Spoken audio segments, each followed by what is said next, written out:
6টা মানুষ ধরে তুই খালি মায়ের পিছিয়ে ঘুরতেছিস, তুই খালি আমার লোকে পারিস। মামা তুই চলে গেলো, চল চল চল চল চল। আরে সাইকেল লয়ে কই যা, সাইকেলটা রাইখা যা। বিশ্বাস কর ভুলে গেছি। তুই আর কথাই কইস না, তোর লোকে যেদিন থেকে মায়ের দেওয়া হয়েছে এরপর থেকে তুই আমার চিনোস না। কলেজে নিয়েও যাস না, কলেজে নিয়েও যাস না। শোন, মায়েরা দেখছোস, দেওয়া হইলে শুরু হয়ে যায় মায়েরা দেখছোস মায়েরা দেখছোস। আমার কি আর কোনো কাম নাই? তোর মায়ের লোকে থাকি। মামা তোর মায়া আইতেছে।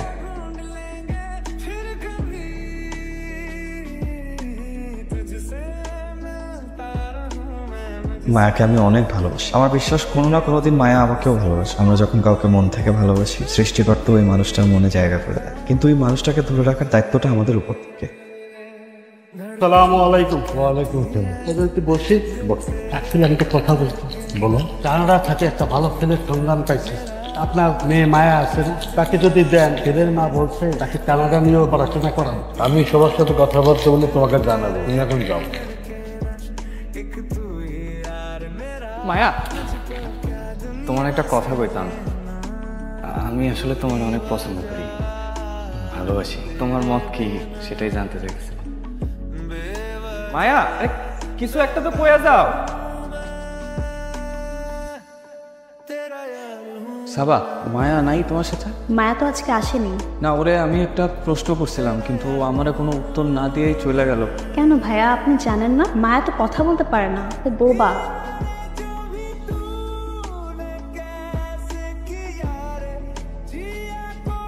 মায়া, তোমার বন্ধু সাবার কাছ থেকে আমি জানতে পারছি তুমি কথা কইতে পারো না।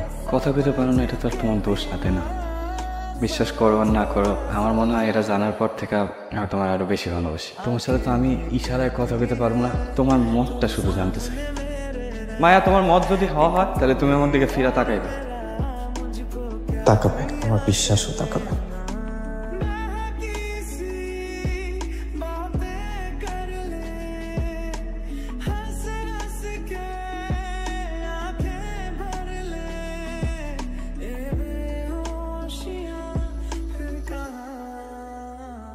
কালু ঘটক এবার যে প্রস্তাবটা আনছে, ওই পোলার লগে কিন্তু মায়ের বিয়া ফাইনাল করতে হইব।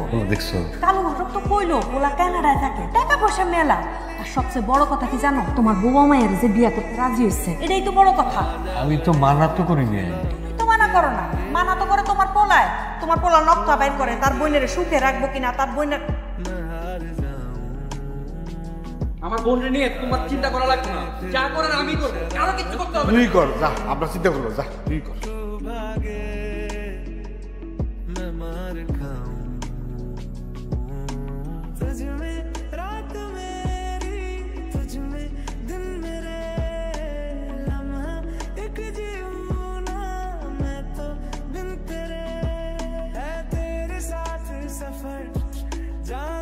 মায়া, অনেকদিন তোমার সাথে দেখা হয় না, তোমার অনেক দেখতে ইচ্ছা করে। তোমার সাথে কাটানো প্রতিটা মুহূর্ত অনুভব করি আমি। প্রত্যেকটা মানুষের জীবনে ভালোবাসাটা আসা দরকার। ভালোবাসা অনেক সুন্দর, ভালোবাসা সবসময় রঙিন হয়।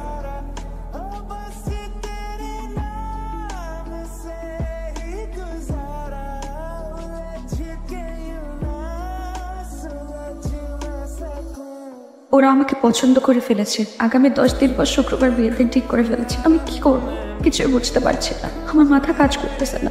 জানেন, আমি অন্য কাউকে বিয়ে করতে পারবো না। প্লিজ কিছু একটা করো। আমার বাবা ভাইকে আমি চিনি, ওরা কেউই আমাদের মেনে নেবে না। এটাই ভালো হবে, আমরা দূরে কোথাও পালিয়ে যাই।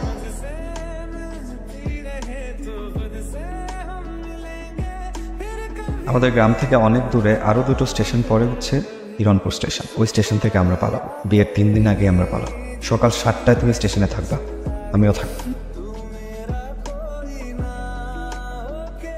দেখ, তুই একবার ভাবছস তুই চলে গেলে কাকিমার কি হইব?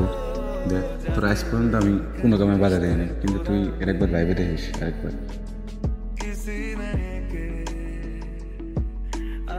মন খারাপ করিস না বাপ। সকালে ডাক্তার এসেছিল, ডাক্তার যা করলো বৌদির শরীরের অবস্থা তো ভালো না, সদরে নিয়ে ভালো ডাক্তার দেখাইছে। আর এদিকে সদরে নিয়ে যেতে গেলে তো টাকা পয়সা দাও, আমারও তো সেই অবস্থা নাই। বাপ দাদার ভিটা বাড়ি ছাড়া তো আর কিছু নাই। আমি কই কি, তুই তোর মামার সাথে যোগাযোগ করে মামা বাড়ি চলে যা, এটা চাকরি বাকরি কর। আর এদিকে আমি দেখি কি করা যায়।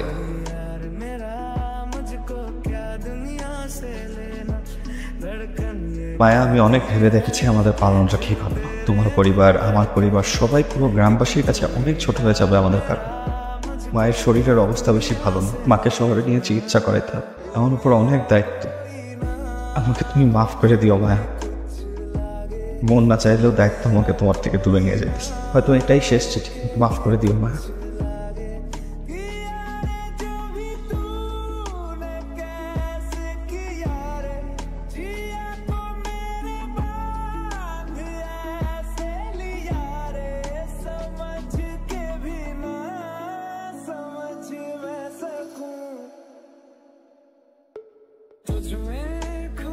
আমি নিজেও জানতাম না কেন আমাকে শহর থেকে এভাবে ধরে আনা হয়েছে, কেন এবার পুলিশ আমাকে ধরে নিয়ে আসো। মায়া তো আমার সাথে যায় না। মায়া তাহলে কোথায় গেছিল? কি হয়েছিল মায়ের? ভাইয়া, মায়ের সাথে কথা হচ্ছে? কেমন হয়েছে মানে? মায়াকে এখনো খুঁজে পাওয়া যায়নি ভাইয়া, তবে মায়া যাওয়ার আগে আপনাকে এই চিঠিটা দিয়ে যেতে বলেছে। ভাইয়া, আমি তোমাকে পৃথিবীর সব থেকে আপন ভেবে নিয়েছিলাম। কখনো ভাবিনি তুমি এভাবে আমার অসহায়ত্বের সুযোগ নেবে। আমি বুবা, কথা বলতে পারি, সব জেনেও আমাকে ভালোবেসেছিল। তোমাকে পেয়ে মনে হয়েছিল তুমি আমার জীবনের শ্রেষ্ঠ পুরুষ। আমি পৃথিবীর সব থেকে ভালো মানুষটাকে ভালোবেসেছিলাম। কখনো ভাবতে পারিনি সেই মানুষটা পৃথিবীর সব থেকে খারাপ মানুষ। আমি তোমাকে কোনোদিনও ক্ষমা করবো না। আমি বেঁচে থাকতে কোনোদিন তোমাকে সামনে দেখতে চাই না। চলে যাচ্ছি অনেক দূরে, কেউ খুঁজে পাবে না আমাকে।